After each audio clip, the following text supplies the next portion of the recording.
የአማራ ህዝብ የተከፈተበት ሁለንተናዊ ጥቃት በየአቅጣጫው እንደቀጠለ ነው። የደራዋ ሙሽራ በጨካኞች መገደሏ ተሰምቷል። የደራ ተወላጅ የሆነችው ወጣት ፋጡማ ልታገባ ታጭታ ነበር።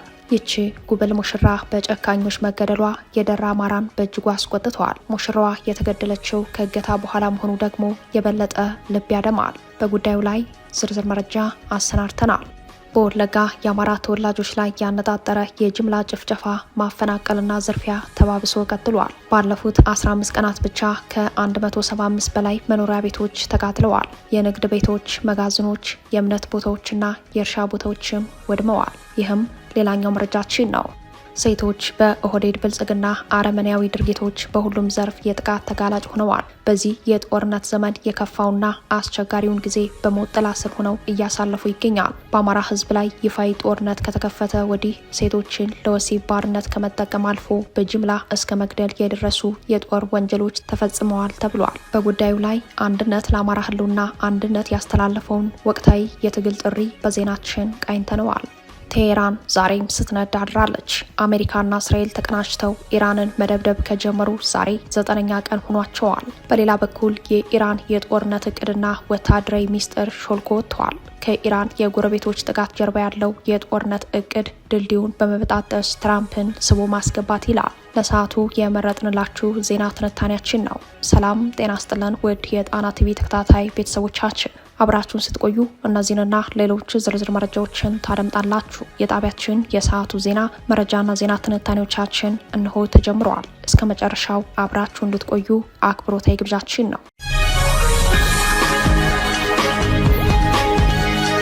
በቅድሚያም እንኳን ለዓለም የሴቶች ቀን አደረሳችሁ አደረሰን። የዕለቱን የጣና ዜና መረጃና ዜና ትንታኔዎቻችን ከማድረሳችን በፊት በአማራ ሴቶች ላይ የሚደርሰውን ግፍና ሰቆቃ የሚያሳይ የአንዲት ነጠላ ግለሰብ ታሪክ ማንሳት ወደናል። የአማራ ህዝብ የተከፈተበት ሁለንተናዊ ጥቃት በየአቅጣጫው እንደቀጠለ ነው። የደራዋ ሙሽራ በጨካኞች መገደሏ ተሰምቷል። የደራ ተወላጅ የሆነችው ወጣት ፋጡማ ልታገባ ታጭታ ነበር። ይቺ ጉብል ሙሽራ በጨካኞች መገደሏ የደራ አማራን በእጅጉ አስቆጥቷል። ሙሽራዋ የተገደለችው ከእገታ በኋላ መሆኑ ደግሞ የበለጠ ልብ ያደማል።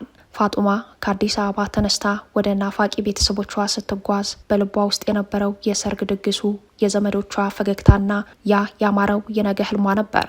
ወላጆቿ የአይናችን ማረፊያ ልትመጣ ነው ብለው ቤቱን አድሰው ምርቃቱን ተስፋ አድርገው ይጠብቋት ነበር። እናቷ የልጄን ደስታ ያለው ብለው በተስፋ ሲጠብቋት፣ አባቷ ወግ ማዕረጋ ያለው በሚል የክብር ቀናቸው ሲናፍቁ፣ ይቺ ታዳጊ መንገድ ላይ ተቀጥፋለች። የደራ አማራ ማንነት የመጥፋት አደጋ ላይ መሆኑ የገባቸው የአካባቢው ተቆርቋሪዎች ለጣና ባደረሱት መረጃ ፋጡማ በስልክ እየመጣው ነው እያለች እስከ ሬማ ድረስ የደስታ ድምጿን ስታሰማቸው ነበር። ሆኖም ያ ድምፅ በዚያው በበረሃ ዋይታ ተቋረጠ።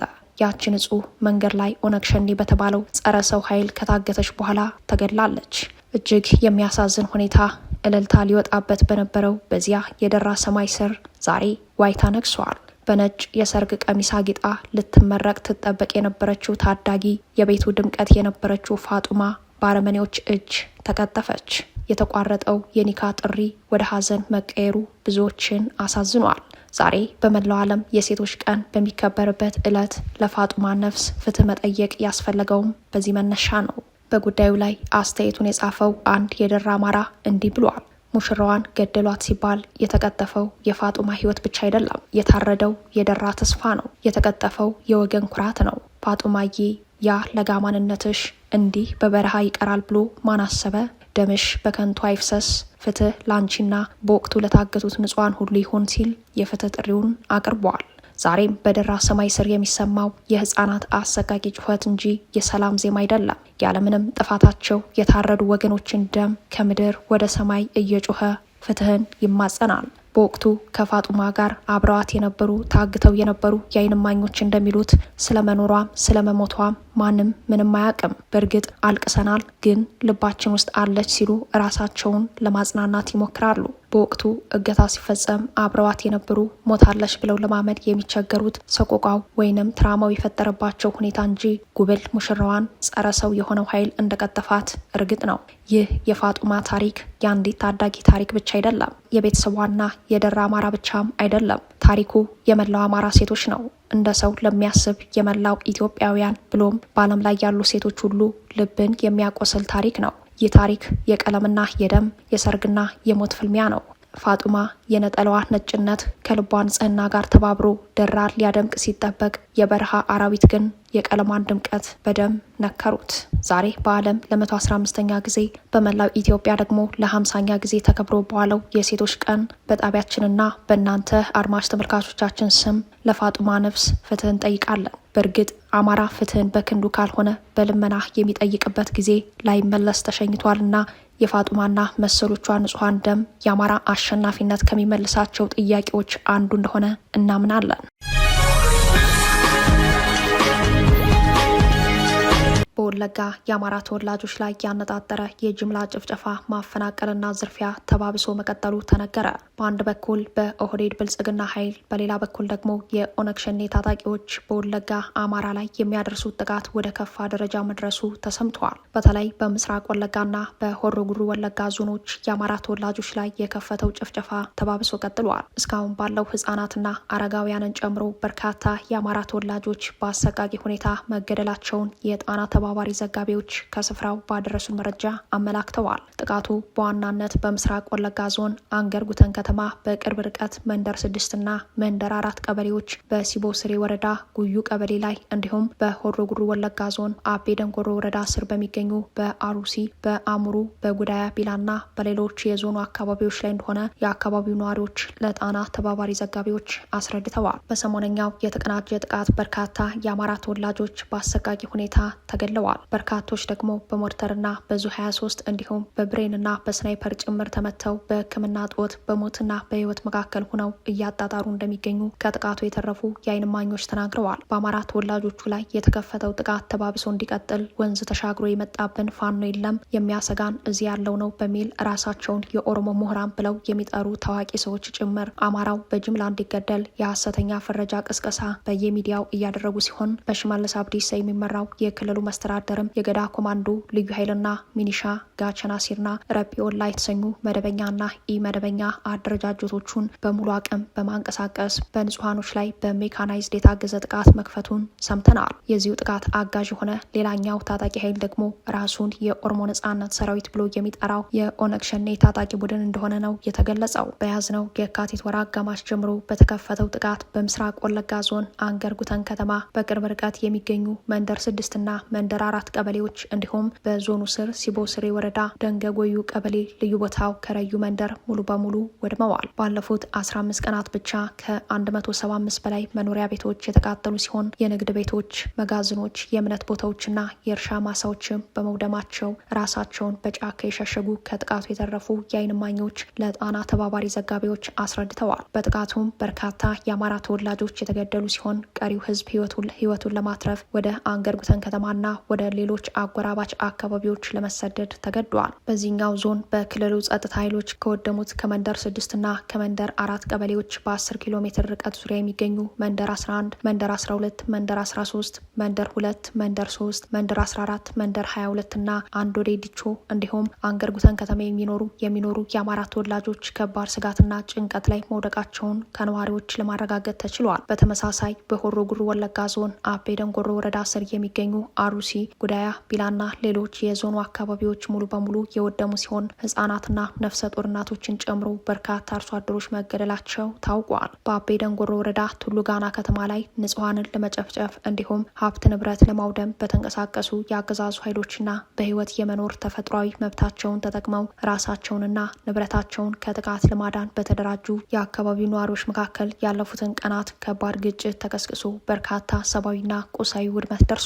ከልዩ ኃይሉና ከሚሊሻ አባላቱ እንዲሁም ከኦነግ ታጣቂዎች ጋር በመቀናጀት እግር በእግር እየተከተለ ሀብት ንብረት በመዝረፍ በተሽከርካሪ የሚጭን ዘራፊ ግብረ ኃይል አብሮ መኖሩን፣ ይህም መዋቅራዊ ድጋፍ ያለው መሆኑ ነው የተነገረው። በርካታ የቀንድ ከብቶችና የተከዘነ እህል ዘርፈው በተሽከርካሪ እየጫኑ መውሰዳቸውን፣ ዘረፋና አጠቃላይ ጥቃቱም የአማራ የሆነ ሁሉ ይጥፋ ይወረስ የሚል መመሪያ የተላለፈ እንደሚመስል ከጥቃቱ የተረፉ የዓይን እማኞች ተናግረዋል።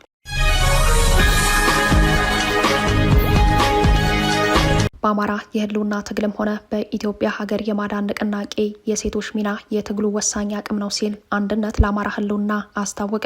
በአማራ የህልውና ትግል ላይ ስልታዊ ስትራቴጂካዊ ድጋፎችን በመስጠት የዲፕሎማሲና ዓለም አቀፍ ግንኙነቶችን በማድረግ የሚታወቀው አንድነት ለአማራ ህልውና በዛሬው ዕለት የተከበረውን የሴቶች ቀን በማስመልከት ባስተላለፈው መልእክቱ የሴቶች ሚና ለህልውና ትግሉ ወሳኝ አቅም አለው ብለዋል። በዛሬው ዕለት ዓለም የሴቶች ቀንን ማርች 8 እያከበረ ነው ሲል የሚጀምረው የአንድነት መልእክት በዓለም ለ115ኛ ጊዜ በኢትዮጵያ ደግሞ ለ50ኛ ጊዜ በተከበረው የሴቶች ቀን የአማራ ሴቶች ዓለም ጆሮ በነፈገው የጦርነት ሰቆቃ ውስጥ እያለፉ መሆኑን ገልጸዋል። ያለፈው ግማሽ ክፍለ ዘመን ኢትዮጵያ ያለፈችባቸው የፖለቲካ ምዕራፎች አያሌ የህይወት ዋጋ ተከፍሎባቸዋል። በእነዚህ ጊዜያቶች ሁሉ መራር ትውስታዎች አሉ ያለው አንድነት ከደርግ የቀይ ሽብር እልቂት እስከ ህወሓት ኢህአዴግ መንግስታዊ ፍጅት ድረስ ከኦነግ እስከ ኦህዴድ ብልጽግና ዘር ተኮር ጭፍጨፋ ድረስ ባለፉት 50 ዓመታት የአማራ ሴቶች ልዩ ተጠቂ ሆነዋል ሲል አክሎ ገልጸዋል። በደሉ ዘመን ተሻጋሪ ነው የሚለው መግለጫው የአሁኑን የተለየ የሚያደርገው ግልጽና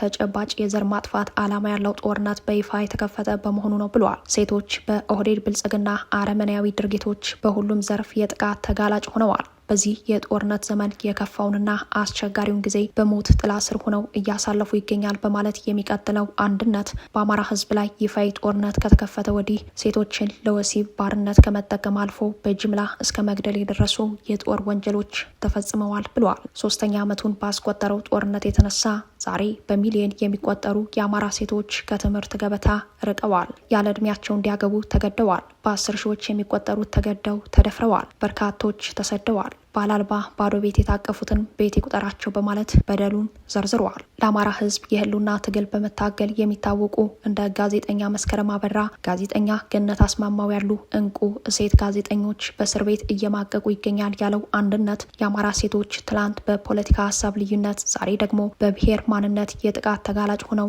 50 የመከራ ዓመታትን አሳልፈዋል ሲል የበደሉን ዘመን ተሻጋሪነት በመግለጫው ያስረዳው። ሴቶች ራሳቸውን፣ ልጆቻቸውን፣ ቤተሰቦቻቸውን የሚያጡበት በሰቀቀን የተሞላ በላኤ ሰብአዊ የጦርነት ምዕራፍ ውስጥ የህይወት መከራን እየገፉ ነው። በመላ ኢትዮጵያ ተሰራጭቶ በሚኖረው አማራ በተለይም እንደ ወለጋና መተከል በመሰሉ አካባቢዎች የአማራ ሴቶች ሰቆቃ ይህንን ስርዓት አምርረን እንድንታገለው የሚያስገድደን ሆኗል ሲልም የህልውና ትግሉን አጽንኦት ሰጥቷል። በዚህ የህልውና ትግል ነፍጥ አንስተው ለሚታገሉ ሴቶች በተለየ ሁኔታ ልዩ ክብር አለን ያለው አንድነት የአማራ ሆነ አጠቃላይ የኢትዮጵያ ሴቶች ያለፈውም ሆነ የአሁኑ በደል ፍትህ መረጋገጥ የሚችለው በኢትዮጵያ ስር ነቀል ለውጥ ሲመጣ ብቻ እንደሆነ በመግለጫው ላይ አጽንኦት ሰጥተዋል። በመሆኑም ሴቶች የወንድሞቻቸው፣ የእህቶቻቸው፣ የልጆቻቸው፣ የቤተሰባቸው ገዳዮች፣ የእነሱ ደፋሪዎች፣ ባላልባ ያስቀራቸው፣ ቤተሰቦቻቸውን የበተኑባቸው በስልጣን ላይ እስካሉ ሁለንተናዊ ጥቃቶች ነገም ይቀጥላሉ ሲል አደጋውን አመላክተዋል። በአስቸጋሪ ኑሮና መላቅጡ በጠፋው ፋሽስታዊ የዘውግ ብሔርተኝነት ፖለቲካ የዘር ማጥፋት ዓላማ ባለው ጦርነት በከፍተኛ ሰቆቃ ውስጥ እያለፋችሁ ላላችሁ የአማራ ሴቶች፣ መላው የኢትዮጵያ ሴቶች ሁሉ በፍትህ አደባባይ እንባችሁ የሚታበስበት ጊዜ እንዲመጣ ለስር ነቀል የሚደረገውን ትግል በሁሉም አቀፍ መንገድ እንድትደግፉ እንጠይቃለን ሲል የትግል ጥሪውን አቅርበዋል።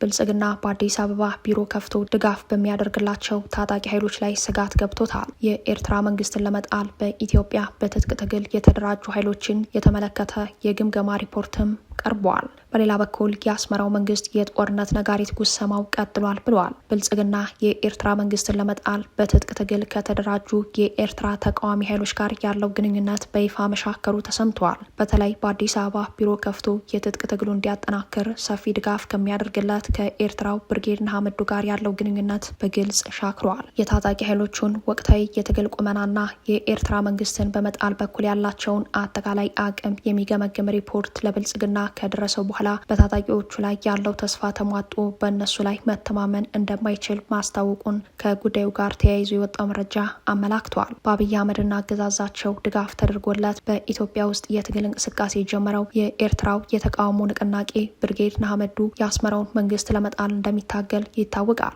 ይህ ንቅናቄ በብልጽግና የሚታመን ሳይሆን በስጋት የሚታይ ሆኗል። ብርጌድ ንሓመዱ በአብይ አህመድ ድጋፍ በቅድሚያ በአዲስ አበባ ቢሮ እንዲከፍት ከተደረገ በኋላ በአፋር ክልል መጋሌ ቀጠና የትጥቅ ትግል ለማድረግ ወታደራዊ ስልጠና እንዲጀምር እንቅስቃሴ ተደርጎ በመጨረሻም ቡድኑ የአስመራውን መንግስት የሚጥል ስብስብ እንዳልሆነ ብልጽግና መገምገሙ ታውቋል። በተመሳሳይ የአፋር ነጻ አውጪ ድርጅት በመባል በትጥቅ ትግል የሚንቀሳቀሱ ሌሎች የኤርትራ ተቃዋሚ ኃይሎችም በብልጽግና በስጋት የሚታዩ ሆነዋል። የብልጽግናው አገዛዝ የአስመራውን መንግስት በትጥቅ ትግል የሚጥሉ የታጠቁ ኃይሎችን የኤርትራ ተቃዋሚ ኃይሎች የጋራ ጥምረት በሚል ያደራጀ ቢሆንም አደረጃጀቱ በፍላጎት ተቃርኖ የተሞላ ከመሆኑም በላይ ብልጽግና እምነት የሚጥልበት አልሆነም። አብይ አህመድና ኢሳያስ አፈወርቂ አንዳቸው የሌላኛውን ተቃዋሚ ኃይል የመደገፍና የማስታጠቅ እንቅስቃሴ ውስጥ መቆየታቸው የአደባባይ ሀቅ ነው። ከዚህ ጋር ተያይዞ አብይና ኢሳያስ በየፊናቸው ያደረጉት የጦርነት ዝግጅት በቀጠናው የፈጠሩት ውጥረት በማንኛውም ቅጽበት ሊፈነዳ የሚችል የባሩድ በርሜል ሆኗል ሲል ኢንተርናሽናል ክራይሲስ ግሩፕ በቅርቡ ማስጠንቀቁ ይታወሳል። የአስመራው መንግስት በማስታወቂያ ሚኒስተሩ የማነ ገብረ መስቀል በኩል በሰጠው አዲስ ምላሽ የአብይ አህመድ የጦርነት ነጋሪት ጉሰማ ተጠናክሮ ቀጥሏል ብለዋል። የኤርትራው የማስታወቂያ ሚኒስተር የማነ ገብረ መስቀል አሁንም የጦርነት ነጋሪት ጉሰማው እንደቀጠለ ነው ሲል በገለጹበት የኤክስ መልእክታቸው የኤርትራ ግዛት ተላልፎ ይሰጣል ማለት አይታሰብም ሲሉ በአብይ አህመድና አገዛዛቸው የገጠማቸውን የወረራ ስጋት በድጋሚ አስተጋብተዋል። ማስታወቂያ ሚኒስተሩ የጦርነት ትንኮሳ እየተፈጸመብን ነው ሲሉም ከሰዋል። የብልጽግናው አለቃ አብይ አህመድ ከሰሞኑ በትግረኛ ቋንቋ ባደረጉት ቃለመጠይቅ ህወሓትና ኤርትራን መክሰሳቸው ይታወሳል። ከዚህ ቃለመጠይቅ በኋላ የሚኒስተሩ ምላሽ የመጀመሪያ ሆኖ ተመዝግቧል። የአብይ አህመዱ ቃለመጠይቅ ይዘትም በአስመራው መንግስት ዘንድ የጦርነት ትንኮሳ የሚል ፖለቲካዊ ትርጉም ተሰጥቶታል። ቴሄራን ዛሬም ስትነዳ አድራለች። አሜሪካና እስራኤል ተቀናጅተው ኢራንን መደብደብ ከጀመሩ ዛሬ 9ኛ ቀን ሆኗቸዋል። በሌላ በኩል የኢራን የጦርነት እቅድና ወታደራዊ ሚስጥር ሾልኮ ወጥተዋል። ከኢራን የጎረቤቶች ጥቃት ጀርባ ያለው የጦርነት እቅድ ድልድዩን በመበጣጠስ ትራምፕን ስቦ ማስገባት ይላል። እስራኤልና አሜሪካ በአየር ኃይልና ሚሳኤል ኢራን ላይ የሚያደርሱት መጠነ ሰፊ ጥቃት 9ኛ ቀኑን ይዟል። በ9ኛ ቀን ጥቃት ቅዳሜ ለእሁድ ሌሊቱን ኢራን ከባድ ጉዳት አስተናግዳለች። የዛሬው ጉዳት በጦርነቱ የኃይል ሚዛን ላይ ተጽዕኖ ይፈጥራል ተብሏል። እንደ ሲኤንኤን ዘገባ ከምሽት እስከ ንጋት በዘለቀው የአሜሪካና እስራኤል ፋታ የማይሰጥ የአየር ጥቃት በኢራን ከተማ ቴሄራን ዙሪያ የሚገኙ የኢራን የነዳጅ ማጣሪያዎችና ማከማቻዎች ክፉኛ የተመቱ ሲሆን ከፍተኛ የእሳት ቃጠሎ በየቦታው ተነስተዋል። የኢራን የኢኮኖሚ የጀርባ አጥንት የሆነው የነዳጅ ምርት ከአሜሪካ ማዕቀብ ጋር በተያያዘ ብዙም ወደ ውጭ ባይላክም የሀገሪቱ ዋነኛ የውስጥ ኢኮኖሚ አንቀሳቃሽ ሆኖ በማገልገል ላይ ነበር። ወታደራዊ እንቅስቃሴዎችም ነዳጅን በከፍተኛ ደረጃ የሚጠቀሙ ሲሆን የአሁኑ ጥቃትም የኢራንን ጦር እንቅስቃሴ ለማዳከም ያለመ ነው ተብሏል። በቴሄራን ዙሪያ ያሉት የነዳጅ ማጠራቀሚያ ዲፖዎች በከፍተኛ ሁኔታ መመታታቸውን ተከትሎ በተነሳው ሰዓት ከተማዋ በጭስ ታፍናለች። የኢራኑ የውጭ ጉዳይ ሚኒስተር አባስ አራግቺ አሜሪካና ኢራን ጥቃታቸውን ከወታደራዊ ተቋማት ወደ ህዝብ መገልገያዎች አዙረዋል በማለት ከሰም የውሃ ማጣሪያን አሜሪካ በአየር ኃይል ድብደባ ከጥቅም ውጭ እንዲሆን አድርጋለች በማለት ከሰዋል። በሌላ መረጃ የኢራን ወታደራዊ ሚስጥርና የጦርነት እቅድ ሾልኮ ወጥቷል። ከኢራን የጎረቤቶቿ ጥቃት ጀርባ የተጋለጠው እቅድ ድልድዩን በመበጣጠስ የአሜሪካው ፕሬዚዳንት ዶናልድ ትራምፕን ወደ ሜዳው ስቦ ማስገባት የሚል እቅድ መያዙ ሾልኮ በወጣው ወታደራዊ መረጃ ላይ ተመላክቷል። አሜሪካና እስራኤል የኢራኑን መሪ የገደሉት ዘመቻ ከተጀመረ ወዲህ ኢራን በ11 ሀገራት ላይ የአጸፋ እርምጃ የሰጠችውም በዚህ እቅድ ተመርታ ነው ተብሏል። በኢራን በኩል እንደ ኤምሬት፣ ኳታር፣ ባህሬን፣ ሳውዲ ያሉ ጎረቤቶቿ ላይ ባሉ ኢላማዎችን መምታት አሜሪካን እንደ መምታት ነው የሚል ስሌት ተይዟል። የኢራን ባለስልጣናትና አማካሪዎች ቀደም ሲል ባደረጉት የጦር ዝግጅት ውይይት ላይ ኢራን አረብ ሀገራቱን ለምን ማጥቃት እንዳለባት የተቀመጠ ስትራቴጂ በመረጃ ሾልከዋል። የቀድሞው የኢራን የውጭ ጉዳይ ሚኒስተር የነበሩት ሞሐመድ ጃቫድ ዛሪፍ ቀደም ባለው የጦር ዝግጅትና የኢላማ መረጣ ስብሰባ ላይ ተገኝተው ኢራን እነማንን ለምን ማጥቃት እንዳለባት ሲናገሩ የሚያሳይ ቪዲዮ ወታደራዊ መረጃው ሾልከዋል። የቀድሞው የውጭ ጉዳይ ሚኒስተሩ በተለይ ኤምሬት መመታት እንዳለባት ገልጸዋል። ኤምሬት ከእስራኤል እኩል ጠላት ናት ሲሉ የተናገሩበት የቪዲዮ ኮንፈረንስ የኢራን ዲፕሎማቶች ኢራን ማንን ኢላማ ማድረግ እንዳለባት ፕሮፖዛል ለማዘጋጀት ያደረጉት እንደነበር በሾለከው ወታደራዊ መረጃ ላይ ተብራርተዋል። ሚኒስተሩ ዛሪፍ የአሜሪካን ይዞታዎች በአረብ ሀገራቱ መምታት በዋሽንግተን ዘመቻ ላይ የወታደራዊ ጫና ከማምጣት በላይ ሀገራቱ ከአሜሪካ ጋር ያላቸውን ትስስር እንዲያጤኑ ለማድረግ እንደሚያስችል አስረድተዋል። ኢራን በጥቃት በጎረቤቶቿ ላይ ኢኮኖሚክ፣ ወታደራዊ ጫና በመፍጠር ከአሜሪካ ጋር ያላቸውን ገመድ ማላላት ለቀጣዩ ጦርነት መረጋጋት ጠቃሚ ነው ሲሉ ይሰማሉ። ዛሪፍ በዚህ ብቻ አላቆሙም። የአሜሪካና የእስራኤል መመታት ያለባቸው ኢላማዎች ዝርዝር የሰጡ ሲሆን በተለይ የሁለቱ ሀገራት የባህር ኃይሎችና መርከቦቻቸው ዋነኛ ኢላማ እንዲሆኑ ሀሳብ አዋጥተዋል። በጎረቤት ሀገራት ግንኙነት መሀል ያለ ድልድይም ኢራን መበጣጠስ እንዳለባት ነው የመከሩት። በተለይ በሳውዲና በባህሬን መካከል ያለው የግንኙነት ድልድይ ማፍረስ አለብን። ይህንን ማድረጋችን ጠንካራ መልስ መስጠት መቻላችንን ያሳያል ሲሉ አክለዋል። ኤምሬት በተለይ ዋነኛ የኢራን ኢላማ መሆን እንዳለባት ነው አተኩረው የተናገሩት። ኤምሬት ከአሜሪካም ሆነ እስራኤል ተለይታ የምትታይ አለመሆኗን ገልጸዋል። የቀድሞ ሚኒስተሩ ኢራን ጎረቤቶቿን የምትመታው ሊመጣባት የሚችለውን ማንኛውንም መዘዝ ለመቀበል ተዘጋጅታና ወስና መሆን እንዳለባት በስብሰባው ገልጸዋል። ሚኒስተሩ ኢራን የጥቃት አድማሷን በተቻለ መጠኑ ውጤታማና ውስን መሆን እንዳለበት፣ የጥቃት ክልል መለጠጥ እንደሌለባት መክረዋል።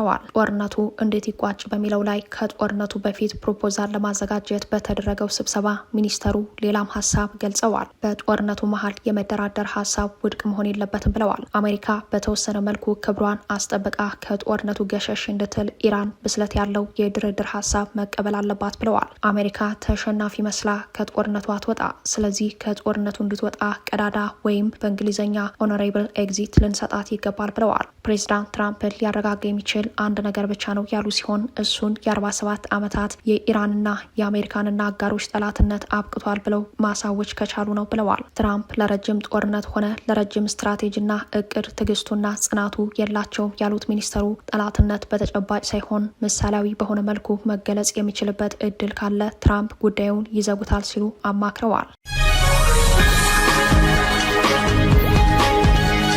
ክቡራትና ክቡራን ቤተሰቦቻችን ለሰዓቱ የተሰናዱት መረጃዎቻችን የተከታተሏችኋቸውን ይመስሉ ነበር። አብራችሁን ስለቆያችሁ ልባዊ ምስጋናችን ይድረሳችሁ እያለን የጣና ቲቪ ወቅታዊ ዜናዎች፣ ትንታኔዎችና ልዩ ልዩ ፕሮግራሞች እንዲደርሷችሁ ቻናላችን ሰብስክራይብ በማድረግ ቤተሰብ ይሁኑ። በተሳትፎ የትግል ሚዲያው እንዲያጠናክሩ ጥሪያችን አቅርባለን። ጣና ቲቪ ከሀቅ ጋር